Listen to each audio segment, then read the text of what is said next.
కర్మ అంటే ఏమిటో తెలుసుకుందాం. కర్మ అంటే విధి కాదు. ఈ రెండింటికి చాలా తేడా ఉంది. కర్మ అనేది ఒక పని. అది మనంతట మనం కల్పించుకున్నదే. అది మంచిది కావచ్చు లేదా చెడ్డది కావచ్చు. అంటే కర్మ వేరు, కర్మ ఫలం వేరు. కర్మ అంటే మనం ఉదయం లేచిన దగ్గర నుండి రాత్రి పడుకునే వరకు మనం చేసే పనులన్నీ కర్మలే.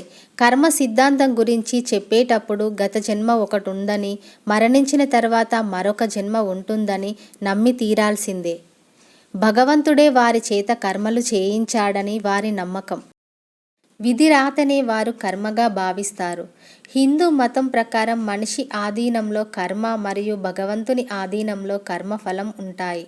ఈ వ్యత్యాసం ఎరుగక కొందరు కర్మని విధి నిర్ణయంగా పొరబడతారు. మనం పుట్టిన దగ్గరి నుండి చనిపోయే వరకు కర్మలు చేస్తూనే ఉంటాం. చేసే ప్రతి కర్మకు ఫలితం వస్తుంది. మనం చేసే ప్రతి కర్మ కూడా ఏదో ఒకనాడు ఫలితాన్నిస్తుంది. మనిషి చేసిన కర్మలకి అనుభవించే ఫలితాన్ని కర్మఫలం అంటారు. పాప పుణ్యాలు చేసేది మనుషులే. అందరూ అనుకున్నట్లుగా దేవుడు వాటిని చేయించడు. దేవుడు కేవలం కర్మ ఫలాన్ని మాత్రమే నిర్ణయిస్తాడు. మనము చేసే ప్రతి కర్మకు ఫలితం అనేది ఉంటుంది. మంచి పని చేసినంత మాత్రాన మంచి ఫలితం రాకపోవచ్చు. అది ఎలానంటే, నోములు నోచి సంతానాన్ని పొందితే ఆ పుట్టిన కొడుకు దుర్మార్గుడు కావచ్చు. మంచి పని చేస్తేనే దుష్ఫలితం వస్తే ఇక చెడ్డ పని చేస్తే వచ్చే ఫలితాన్ని గురించి చెప్పేదేముంది? కొందరికి మంచి సంతానం కలుగుతుంది, కొందరికి బిడ్డలు చనిపోతారు, కొందరికి సంతానమే ఉండదు. ఇలాంటి తేడాలు, తారతమ్యాలకు కారణం ఈ కర్మ సిద్ధాంతమేనని చెప్పవచ్చు. అన్ని ప్రాణులు, మనుషులు జీవించడానికి ప్రాణమే మూలం. అది అన్నింటిలో సమానంగా ఉంటుంది. కానీ చూడడానికి అవి భిన్నంగా గోచరిస్తాయి. అయితే బాహ్యంగా అవి భిన్నంగా ఎందుకున్నాయి? ఆయా జీవుల సంచిత కర్మ ఫలాన్ని బట్టి జీవులు ఒకరికొకరు భిన్నంగా అనిపిస్తారు. ఆ దేహాలకు తగినట్లుగానే వారి లక్షణాలు ఉంటాయి. పులి మాంసం తింటుంది, పంది అమేధ్యం తింటుంది, మనిషి రుచికరమైన ఆహారాన్ని తీసుకుంటాడు. జీవుల దేహ స్వభావమే అంత. జీవి ఏ శరీరంలో ఉంటే దానికి ఆ లక్షణం వస్తుంది. ఇది సృష్టి ధర్మం. దీన్ని దేహ ప్రారబ్ధం అంటారు. దేహ ప్రారబ్ధ ఫలమే జన్మకు కారణం. ఈ దేహ ప్రారబ్ధమును అనుభవించకుండా ఎవరూ తప్పించుకోలేరు. అందుకే ప్రాణులు జనన మరణ చక్రంలో పడి తిరుగుతుంటాయి. కొన్ని కారణాలు కలిసి ఒక కార్యం జరుగుతుంది. మట్టిని సేకరించే పని నుండి ఆ మట్టి నుండి కుండ తీసే వరకు జరిగినదంతా కర్మే. కుండ ఏర్పడ్డాక ఆ కుండను నిర్మించడానికి అవసరమైన ఏ కారణంతో ఆ కుండకు పనిలేదు. అంటే కుండ ఏర్పడ్డంతోనే ఆ పని పూర్తయింది. అంటే కర్మ ముగిసింది.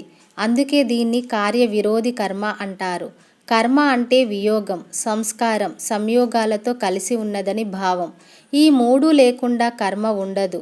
బౌద్ధులు కర్మకు పనికి తేడా ఉంది అని అంటారు.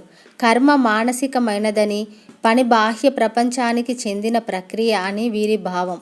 బౌద్ధంలో భగవంతుడు లేడు, ఆ స్థానంలో కర్మే ఉంది. కర్మలు మూడు రకాలు. ఒకటి ఆగామి కర్మలు, రెండు సంచిత కర్మలు, మూడు ప్రారబ్ధ కర్మలు. ఆగామి కర్మలు. మనము చేస్తున్న ప్రతి కర్మ ఆగామి కర్మల క్రిందకే వస్తాయి. వాటిలో కొన్ని వెంటనే ఫలితాన్నిస్తాయి, మరికొన్ని తర్వాత కాలంలో, మరికొన్ని మరుజన్మలో ఫలితాన్నిస్తాయి. అసలు కొన్ని ఏ ఫలితాలను కూడా ఇవ్వకపోవచ్చు. వివాహమైన దంపతులందరికీ సంతానం కలగకపోవచ్చు. అయితే కొన్ని మాత్రం ఫలితాన్నివ్వకుండా తర్వాత ఎప్పుడో ఫలితాన్నివ్వడం కోసం కూడబెట్టుకొని ఉంటాయి. ఉదాహరణకు మనం భోజనం చేస్తాము, అది కర్మ.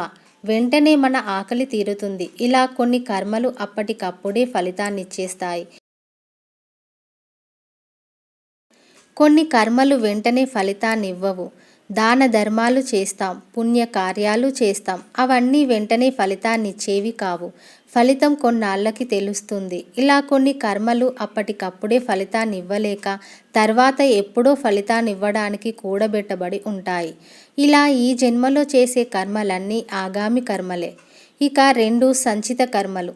మనము పూర్వజన్మలలో చేసిన ఆగామి కర్మల ఫలాలను వివిధ కారణాల చేత అనుభవించలేకపోతే అవి సంచితమవుతాయి.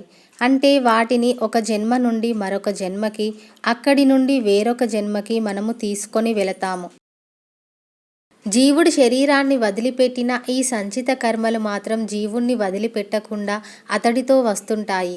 జీవుడు ఈ శరీరాన్ని వదిలి వెళ్ళేటప్పుడు ఆ శరీరంలో ఉన్నప్పుడు సంపాదించిన కర్మ ఫలాలను మూటగట్టుకొని తగిన మరొక శరీరాన్ని వెతుక్కుంటూ వెళతాడు. దీనికి కారణం సంచిత కర్మలు. ఇక 3 ప్రారబ్ధ కర్మలు.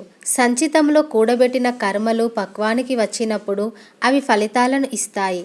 ఇలా అనుభవించే కర్మలే ప్రారబ్ధ కర్మలు. మనము చేసుకున్న ప్రతి పనికి ఫలితం ఎప్పుడో ఒకప్పుడు అనుభవించక తప్పదు. మనము చేసుకున్న కర్మల ఫలితమే మనము అనుభవిస్తాము.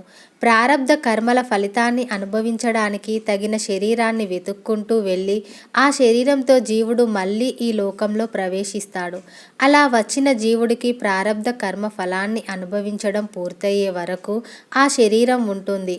ఆ కర్మలను అలా వదిలించుకోవడానికి వచ్చి చేసిన కర్మలను వదిలించుకోకుండా మరలా అజ్ఞానముతో వాటికి మరికొన్ని కూడగట్టుకుంటున్నాం.